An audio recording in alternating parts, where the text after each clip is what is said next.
Com a proteção de Deus, declaro aberta a presente sessão. Cumprimento os meus pares, julgadores, a digna Procuradora Regional Eleitoral, os servidores da Casa. Eu consulto os colegas se há algum apontamento quanto à ata da sessão pretérita. Se não houver, nós encaminhamos para aprovação. Comunico que continua ainda adiado o processo 2.1 da pauta. É o 47.520. Em mesa para julgamento, trago o processo 2.2 da pauta física. É o processo 604.695. É um recurso eleitoral, uma ação de investigação judicial eleitoral, abuso do poder político e abuso de poder econômico. Pedra Preta. Quem está recorrendo ao Ministério Público Eleitoral e a parte recorrida Teobaldo Francisco Mendonça e Marilede Araújo Coelho Felipe. O parecer escrito é pelo provimento do recurso, é da relatora doutora Vanessa Curti Perenha, que está com a palavra. Ela, aliás, ela já votou, deu parcial provimento. O doutor Antônio Veloso Peleza Júnior negou provimento. O segundo vogal, o doutor Luiz Aparecido Bortolucci, acompanhou a divergência, portanto, acompanhou o doutor Peleja. O terceiro vogal, do desembargador Pedro Sakamoto, acompanhou a divergência. O doutor Ulisses, que é o quarto vogal, pediu vista. O doutor Ricardo Gomes de Almeida aguarda. E este magistrado, como sexto vogal, acompanhou a divergência. Portanto, a palavra está com o doutor Ulisses Rabaneda.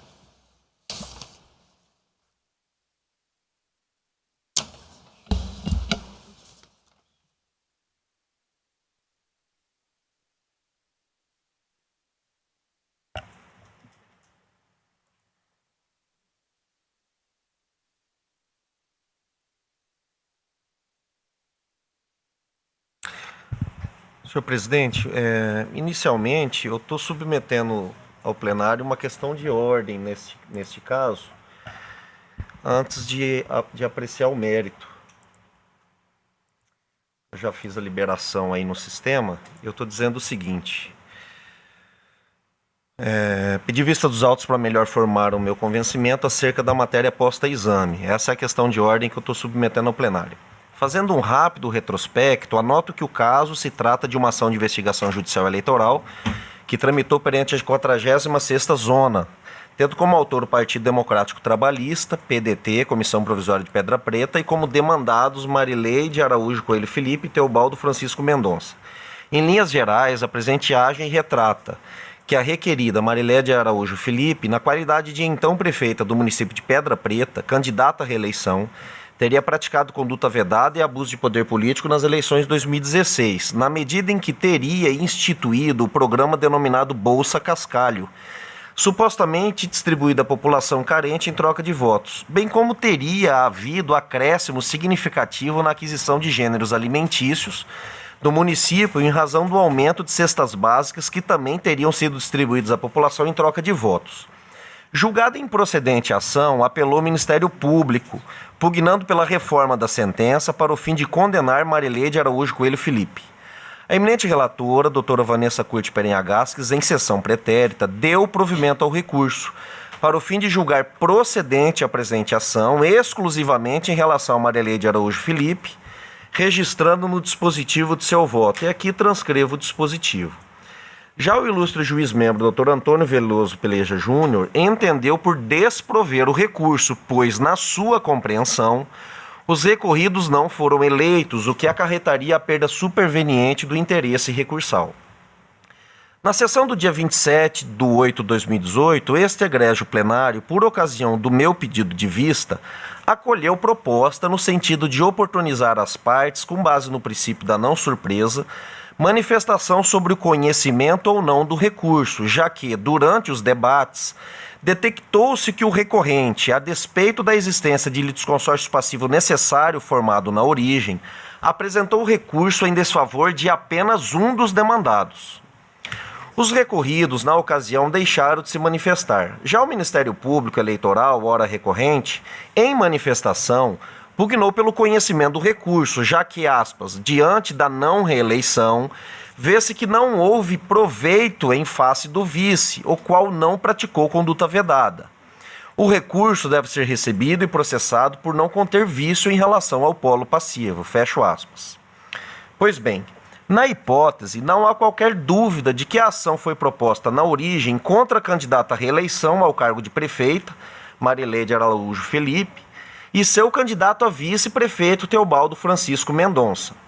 Aliás, a presença de ambos no polo passivo da demanda era uma obrigação processual, já que, objetivando a ação, a cassação de registro ou diploma, o que pode gerar inelegibilidade, a ausência de integração da lide por qualquer deles geraria nulidade processual. E aqui estou citando o precedente do TSE, que é de todos conhecido sobre a necessidade da formação de litisconsórcio passivo necessário nas ações que visem cassação de chapa majoritária.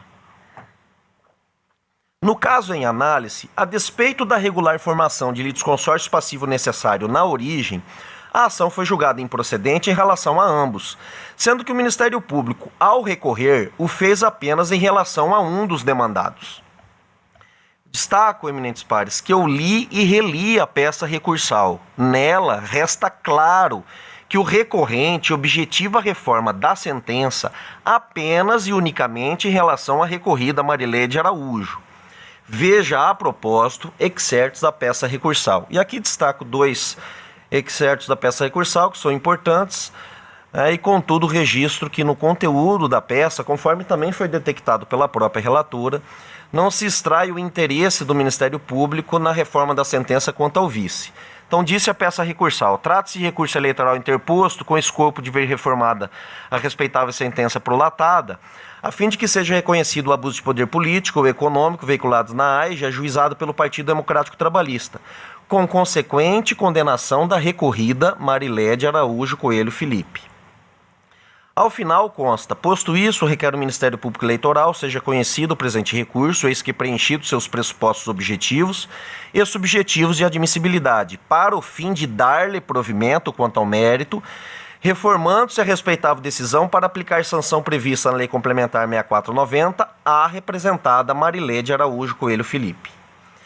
E digo, dito de outro modo, a improcedência da ação transitou em julgado com relação a Teobaldo Francisco Mendonça. Sendo assim, já que o recurso objetiva a procedência da ação com a cassação do registro de candidatura, este deveria ter sido interposto em relação a ambos os demandados.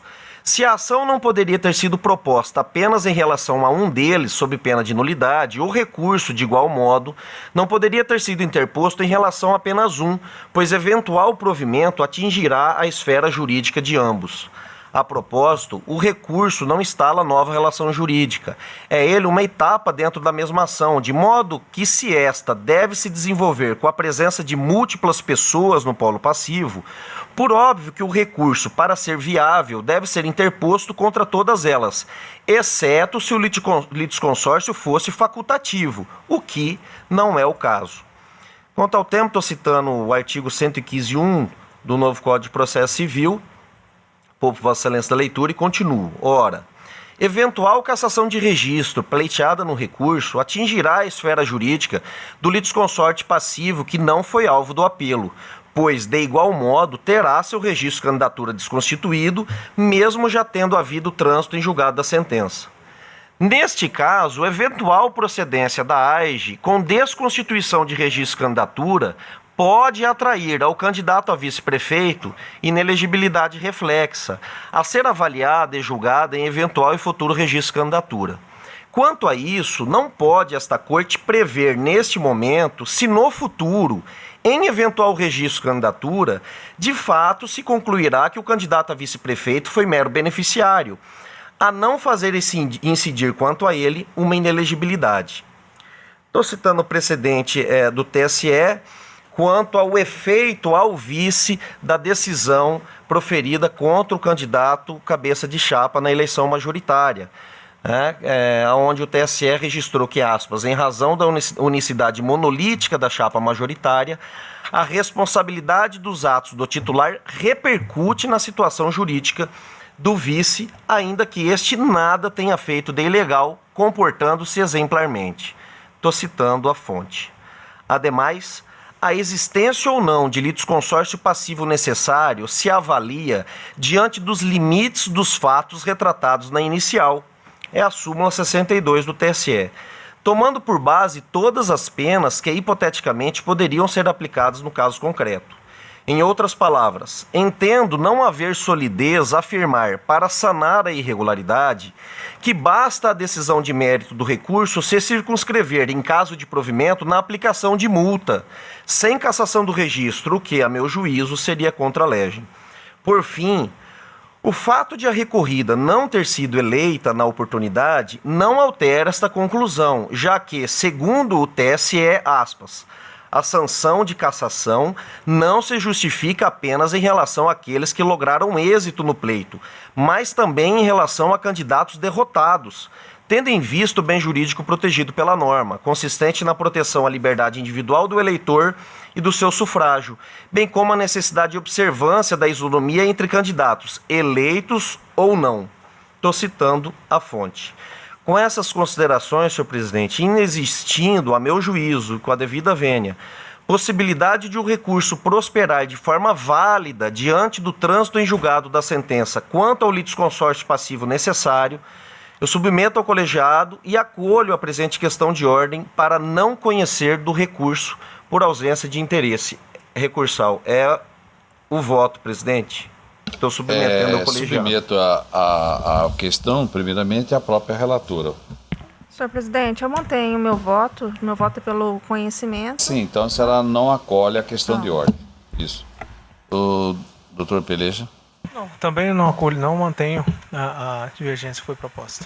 Doutor Bortolucci? Da mesma forma, mantenho o posicionamento anterior, senhor presidente, acompanhando a divergência do digno doutor Peleja.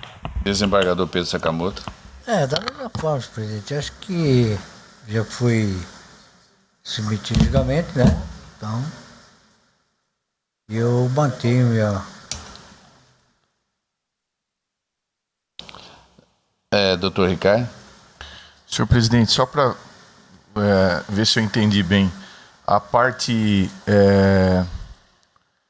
doutor Ulisses, a questão de ordem se isso é o fato da parte só ter recorrido em relação a uma das partes, litisconsortes. Em relação a isso. Exato. E aí nós entramos naquela questão da obrigatoriedade do litisconsórcio passivo necessário, né, no caso de conduta de abuso de poder, né? Eu estou entendendo que se há o litisconsórcio passivo necessário e há o fato de ter transitado em julgado em procedência da ação com relação a um, faz com que o recurso não possa ser apreciado com relação ao outro. Doutor Ricardo, o senhor me permite? Claro, o presidente sim. me permite também. A ação foi proposta com relação a todos. E o fato de ter nomeado um deles não afasta a chapa ser monolítica, né? Então, por esse a ponto... formação da relação jurídica processual foi contra todos os protagonistas da relação jurídica material. É fato. Ocorre que quando chegou em grau de recurso, o Ministério Público endereçou apenas, fez grafar na sua peça apenas um dos litisconsórcios, tá? Indiscutivelmente, nós estamos diante de um litisconsórcio necessário, tá? A questão é o seguinte, os seus efeitos. Os efeitos são simples ou os seus efeitos são unitários? Essa é a discussão. Então, se for efeito unitário, não tem sentido essa discussão, ao meu ver. Se for unitário... Não tem, pouco importa, eles vão ser atingidos. Todos eles serão atingidos. Ele poderia ser atingido se o recurso não é contra ele. A sentença transitou em julgado para ele. Não transitou, aí que tá. Eu entendo que não houve trânsito julgado em relação a eles ainda. Não houve. Se é unitário, ele não houve o trânsito julgado. E houve, como até expressou a digna procuradora, apenas houve um equívoco que foi em relação apontou, quer dizer, conseguiu apenas um nome, mas todos os outros estão inseridos na relação jurídica. embora haja a eles não tenham sido dado a oportunidade de apresentar as contas as razões, né? Como eu falei, eu li e reli a peça e eu percebi que não foi equívoco, não. O Ministério Público quis o provimento do recurso só com relação a um. Isso está muito claro. Isso porque, ao meu sentir, teve um fato jurídico novo, que foi a não eleição, né? Não foi eleito o... Quer dizer, não tem efeito nenhum em relação ao outro que não foi eleito. Então, o que aconteceu é que quando teve a sentença, já havia esse novo fato, né? Não houve eleição. O promotor se satisfez com a decisão em relação ao vice-prefeito, entretanto, com relação à prefeita, não... Doutor Ricardo, está com a palavra. Senhor presidente, eu vou pedir vênia a quem entende de forma contrária, mas eu me lembro agora, nesse caso, quando nós julgamos, e o entendimento espossado agora na questão de ordem pelo doutor Ulisses, mais se amolda aquilo que eu tinha já naquele momento analisado.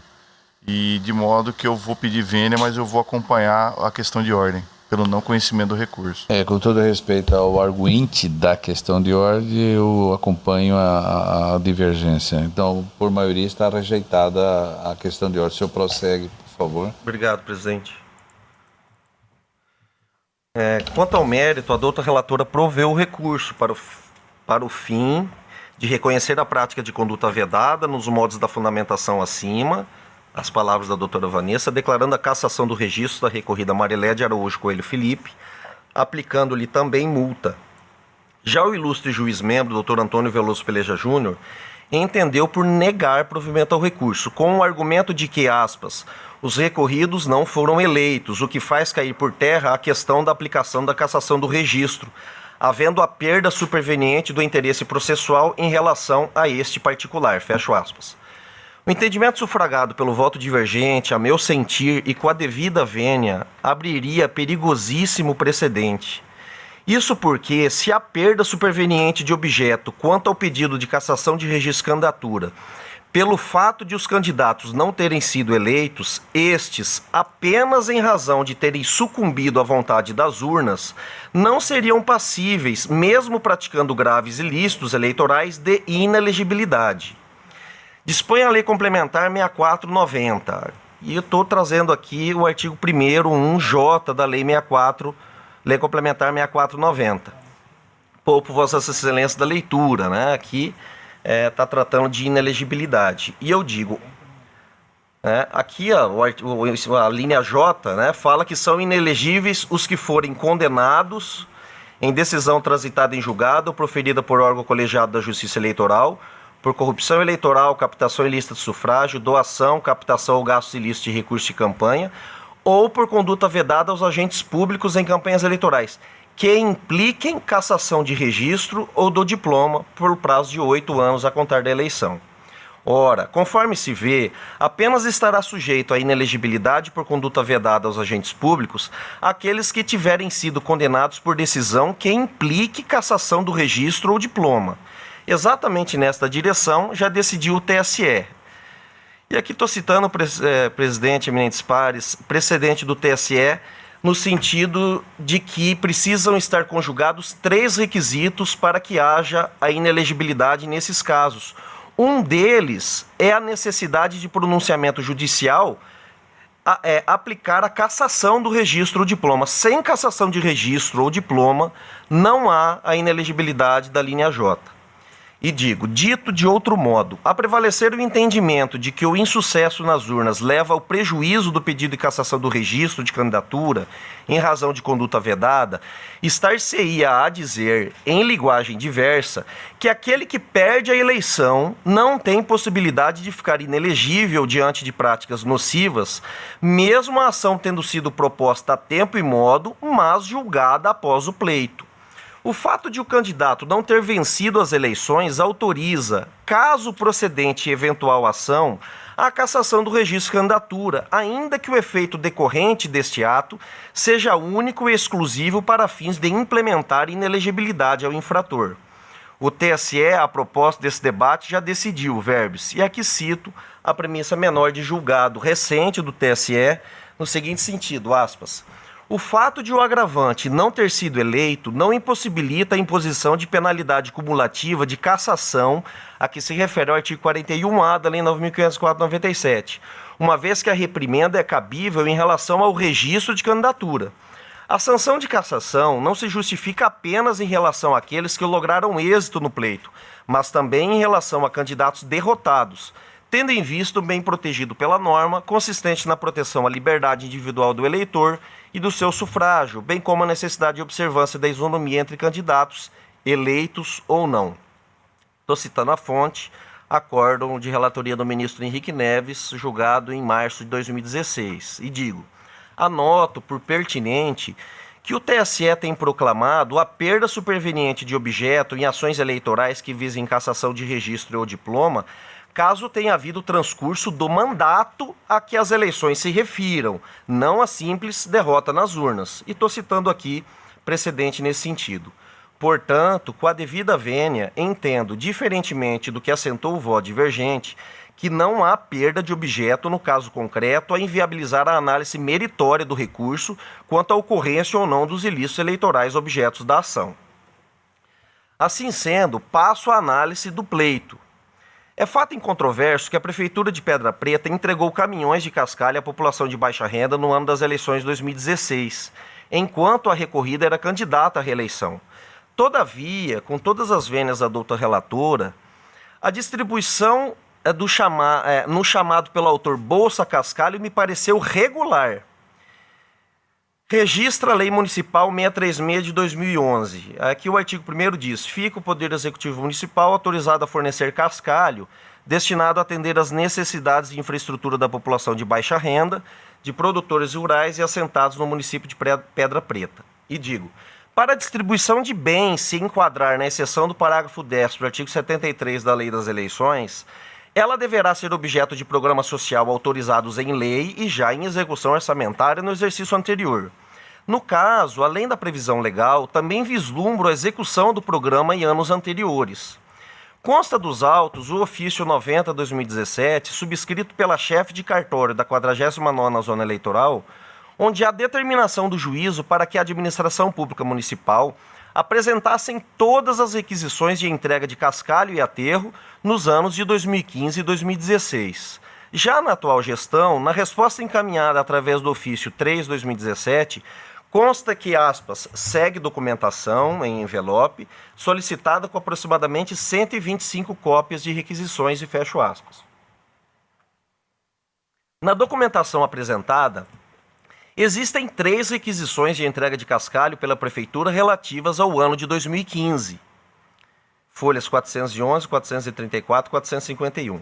Conforme destacado pela douta relatora, realmente, no ano de 2016, as entregas ocorreram em número bem superior. Contudo, conforme a dinâmica comprovada nos autos, eram os munícipes quem solicitavam o aterro cascalho, ocasião em que a Prefeitura atendia.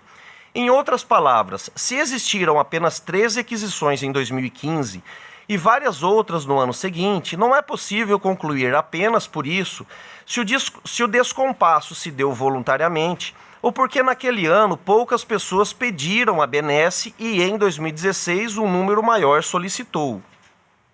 Quanto à prova testemunhal, destaco o seguinte: Rosana Gomes Lima Machado. Aqui eu estou transcrevendo as perguntas e as respostas, mas o fato que me chamou a atenção, por exemplo, com relação a essa testemunha, é que ela atesta que no ano anterior ao de 2016, consequentemente 2015 ou até mesmo antes, havia as entregas de cascalho. E aqui eu destaco em amarelo, para poupar Vossas Excelências de se perder no depoimento, aonde consta o seguinte: pergunta do advogado: apenas no período em que a professora Marileide foi prefeita municipal é que havia solicitação de cascalho ou aterro na prefeitura municipal, ou antes disso já havia? Rosana: antes já havia sim, bastante tempo. Advogado: por você estar na assistência social, sabe dizer então que já era uma prática existente? Rosana: já. Quando eu entrei, sim, que não é só eu que trabalho, né? Tem outros funcionários. Quando eu entrei, tudo que foi passado para a gente já tinha outros funcionários também que faziam esta parte. E continuo. Por ocasião da oitiva da testemunha da acusação, senhor Cristiano Viana, o mesmo disse que via circular caminhões de aterro cascalho cujos motoristas conhecia apenas por Luzini e Valdemir. E aqui é um aspecto bem importante, que foi determinante para o meu convencimento.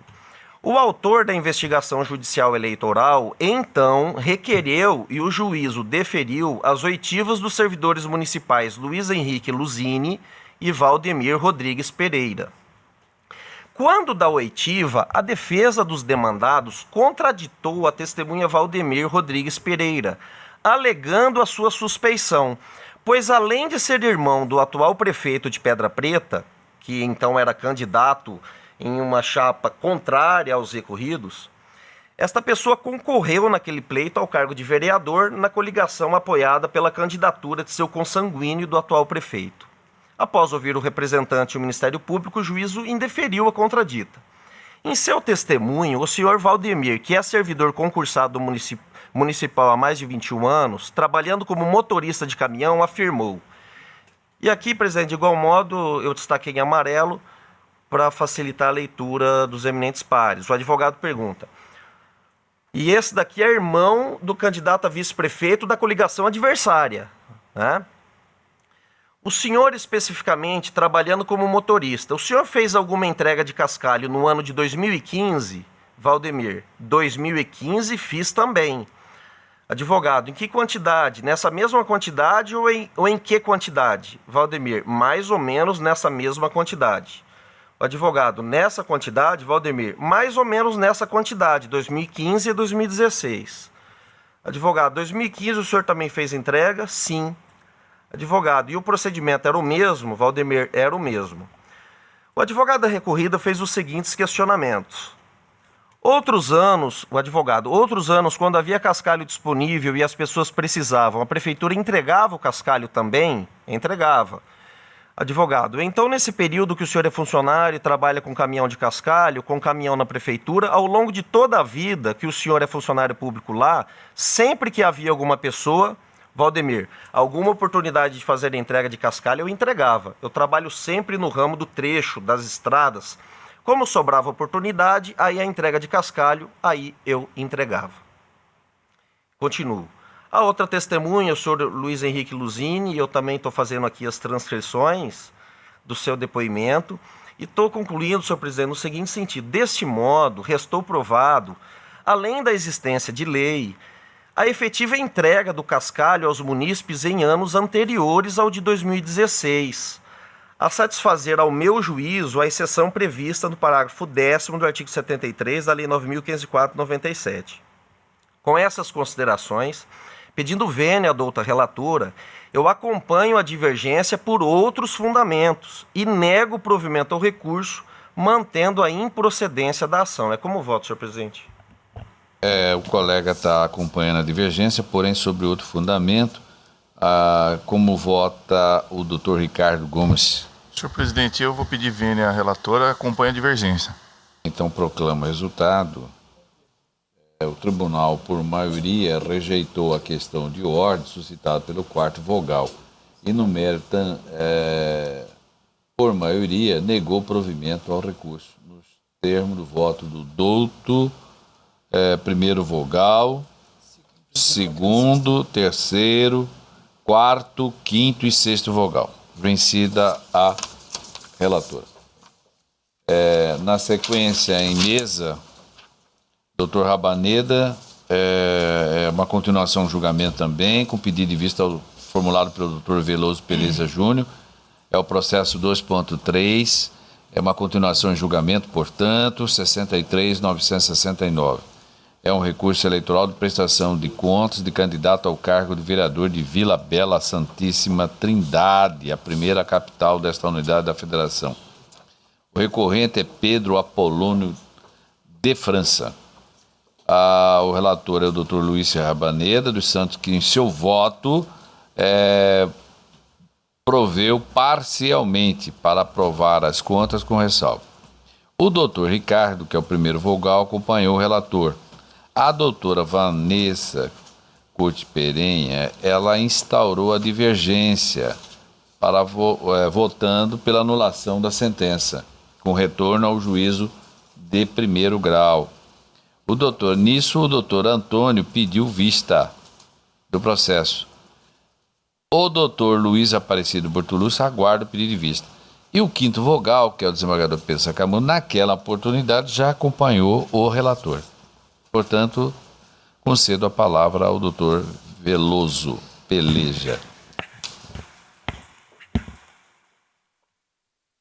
Senhor presidente, pedi vistas deste processo porque, de fato, conforme levantado pela eminente doutora Vanessa Curti e também confirmado pelo doutor relator, não se comprovou nos autos que as doações estimáveis em dinheiro, os santinhos, que o candidato recebeu, estão registradas na prestação de contas de partido ou candidato doador.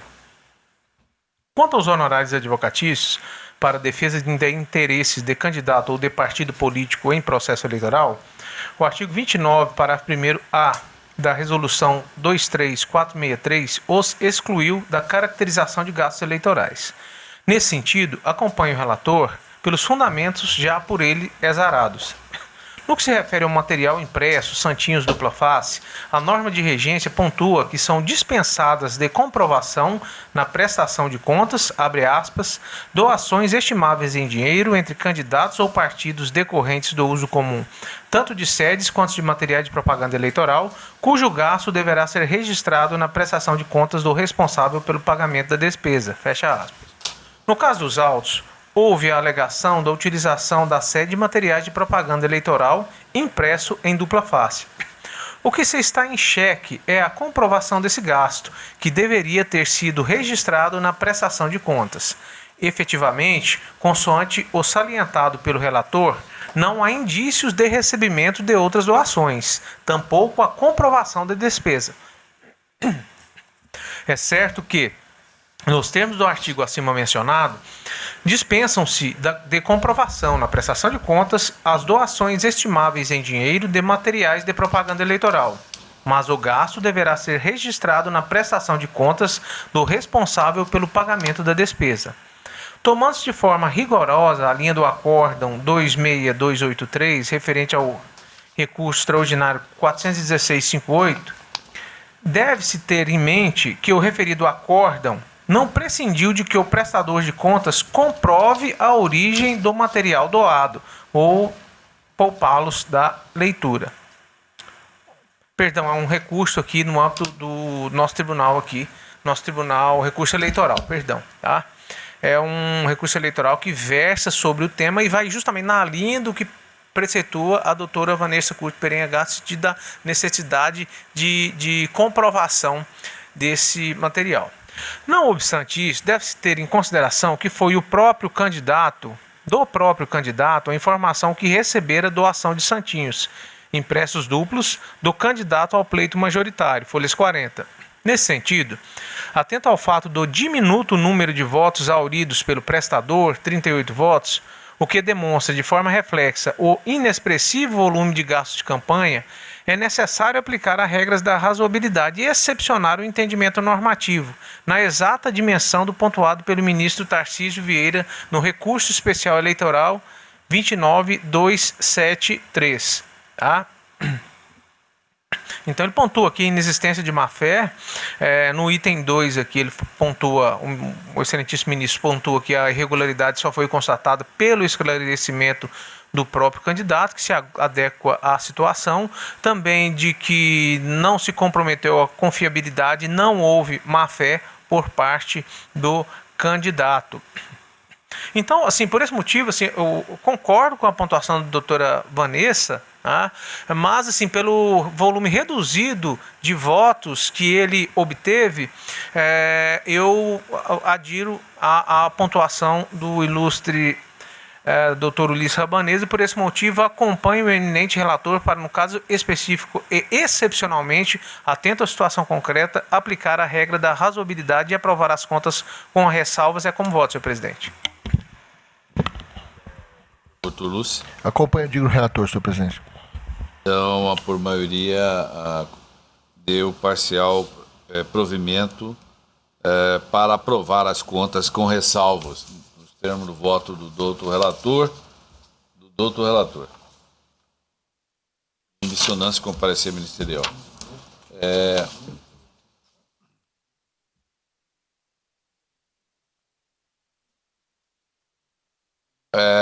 O processo seguinte é 2.4, é o 108, Ministério Público Eleitoral.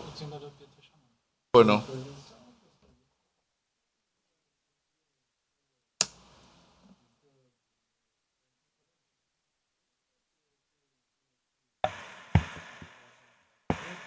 Foi o senhor. Senhor, qual foi o posicionamento, senhor? Parcial provimento para aprovar com ressalvas. Então, ia aprovar com ressalvas.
Mantida então a proclamação. Posso, desembargador Pedro, prosseguir? Então vamos agora ao processo 2.4. É o 108, como está dizendo, é um recurso eleitoral, ação de impugnação de mandato eletivo. O recorrente é o Ministério Público Eleitoral, também tem uma coligação e o partido também do Movimento Democrático Brasileiro, PMDB. O recorrido é a outra coligação, Partido Socialista, o Jorge da Cunha, Pamela Michele Langer de Moraes, Cosme Damião Sotini, também a Selma Aparecida de Lima. O parecer é preliminarmente pelo acolhimento da intempestividade do recurso interposto pela coligação. Para frente que se anda e outros. E no mérito pela decadência do direito de ação. O relator é o doutor Ricardo, que está com a palavra. Senhor presidente, por este recurso interposto pelo Ministério Público Eleitoral e também pela coligação Nova Santa Helena, para frente que se anda, Partido do Movimento Democrático Brasileiro de Nova Santa Helena, Partido da República de Santa Helena, contra a sentença proferida pelo juiz da 23ª Zona Eleitoral, que julgou improcedente a apresentação de impugnação de mandato eletivo fundada em alegação de fraude em relação ao percentual de gênero, por entender que as provas dos autos não seriam suficientes a ensejar um juízo condenatório. Em razões recursais, os recorrentes sustentam que a candidata Selma Aparecida de Lima não realizou atos de campanha desde o deferimento do seu registro de candidatura pelo juiz eleitoral, somado ao fato de ser sobrinha do candidato eleito, ora recorrido, Cosme Damião Sotini, o que confirma a tese que foi incluída unicamente para conseguir o percentual mínimo e máximo de candidatura legalmente destinada para cada sexo. Devidamente intimados, os recorridos apresentaram contra-razões onde afirmaram o acerto da decisão recorrida. A douta Procuradoria manifestou-se pelo desprovimento do recurso em razão da decadência do direito, com fruto no artigo 487, inciso 2 do Código de Processo Civil, por concluir que há litisconsórcio necessário entre todos os candidatos eleitos, titulares e suplentes da coligação Unidos por Nova Brasilândia. A fim de evitar decisão surpresa nos termos do artigo 10 do CPC, determina a intimação das partes para manifestarem acerca da eventual decadência em razão de ausência de litisconsórcio passivo necessário unitário nos presentes autos. Devidamente intimados, os recorridos apresentaram nova manifestação pugnando pelo reconhecimento da decadência ante a ausência de formação de litisconsórcio passivo necessário. A douta Procuradoria, como já disse, opinou aqui pela decadência. Os recorrentes manifestaram as folhas 494 a 501. É o relatório, senhor presidente. Ouça-se a douta Procuradoria. Ratifico o parecer, senhor presidente. Ratificado o parecer. Senhor presidente, eu vou deixar de ler o voto inteiro para dizer o seguinte: aqui, de fato, não foram incluídos todos os candidatos à época como litisconsórcio passivo necessário, que é nesse tipo de arguição, e eu estou acolhendo aqui na linha do parecer ministerial a alegação de decadência, extinguindo o processo. Deixa eu só fazer um questionamento, presidente. A doutora Cristina, nesse caso... Doutor, Vossa Excelência permite que eu esclareça? Até acho que é uma dúvida que o doutor Peleja também possui. Nesse caso, não houve a propositura da ação em relação a todos, inclusive homens. Então, não haveria que se falar da questão só da fraude, porque há mais. Aqui, nem todos os homens suplentes que deveriam estar na composição. Por isso, em alguns casos, o parecer do ministerial é já pela decadência, e em outros a gente mantém aquela posição que não mudou e, inclusive, foi veiculado em recurso especial.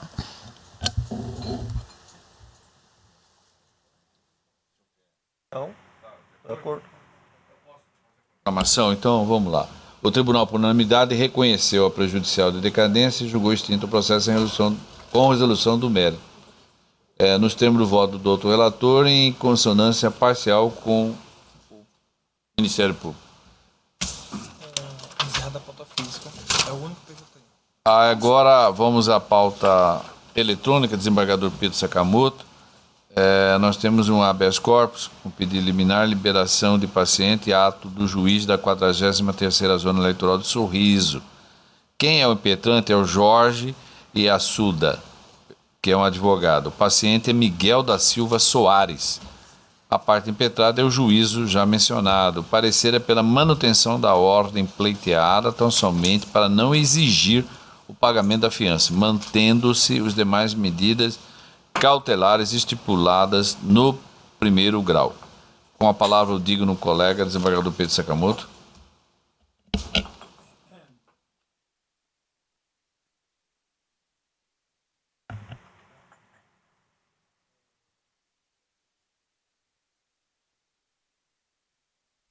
Questão que também é bastante singela. Ele foi preso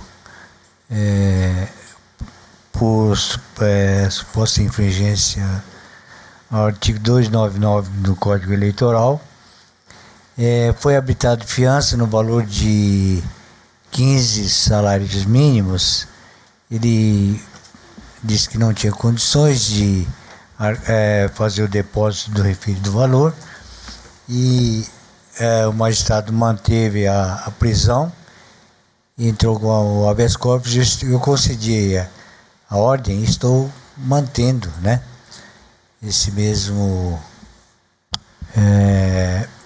a soltura sem o recolhimento de fiança, com fundamento nos artigos 350 e também 350 do Código de Processo Penal, né? Esse, então, é a concessão definitiva da ordem para que ele possa responder o processo em liberdade. Sim.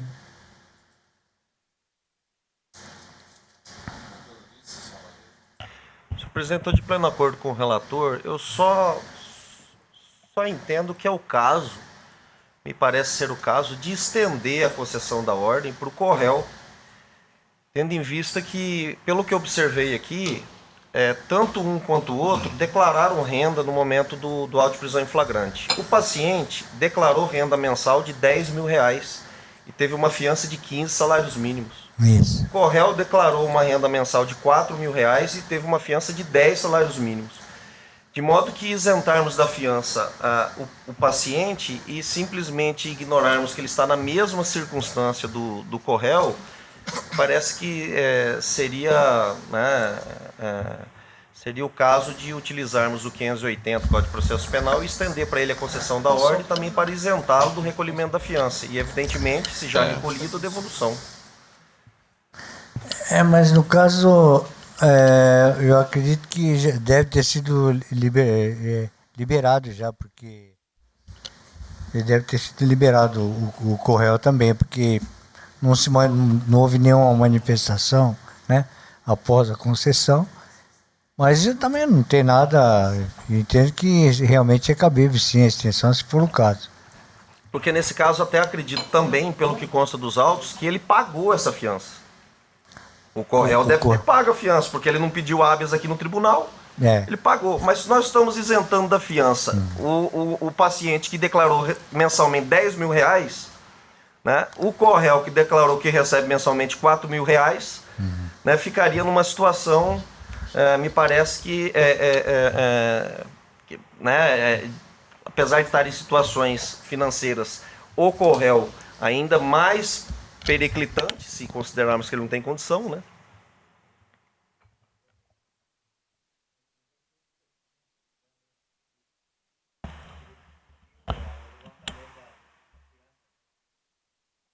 Se nós concedêssemos a ordem nesse sentido, seria com extensão ao corréu, e aí, né, ele quisesse pleitear a devolução da fiança, e é o que ele faria em primeiro grau, né?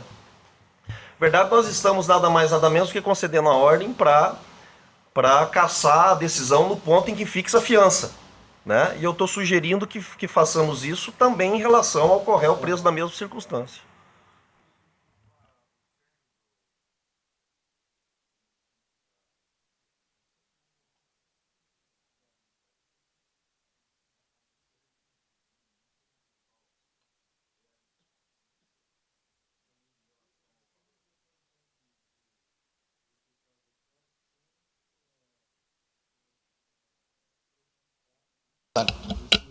Sumuso.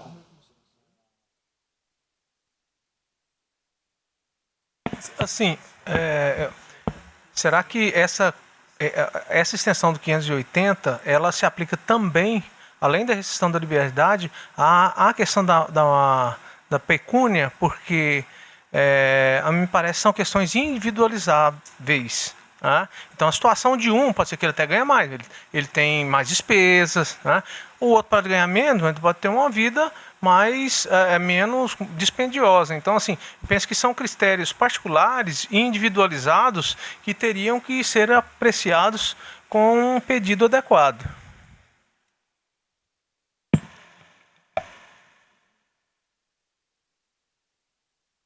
O paciente aqui no auto de prisão em flagrante, qual é o seu salário atual? 10.000. Né? Corréu, qual é o seu salário atual? 4.000. Nós estamos isentando o paciente da fiança e o corréu, não é corréu, né? O co-investigado. Nós estamos mantendo... Mas me permita...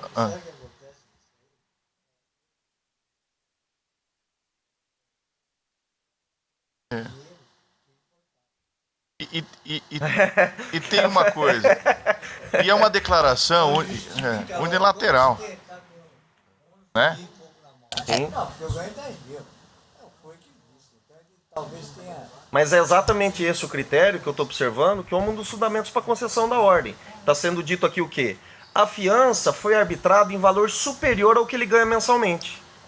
Que aqui foi 15 salários, então dá 14.000 e pouco. O outro foi 10 salários, 9.000 e poucos reais. Sim. Senhor presidente, me permita, convênia ao doutor relator, mas eu também comungo da ideia de que nós não temos tantas informações para chegar a essa conclusão. As situações podem ser bem díspares, a despeito dele ter afirmado uma renda de 4.000, mas nós não sabemos se ele tem outras reservas que lhe permitem pagar, e por isso nem trouxe o caso à tona. Daí porque eu entendo que não seja o caso de estender, senhor presidente. Eu também. Acho que não é o caso. Todos estão de acordo? O voto do relator. Perfeito. A unanimidade. Então, o tribunal, por unanimidade, concedeu a ordem nos termos do voto do doutor relator em consonância com o parecer ministerial. Eminentes pares, não há nenhum processo mais para ir a julgamento nesta tarde e noite. Declaro encerrada a presente sessão.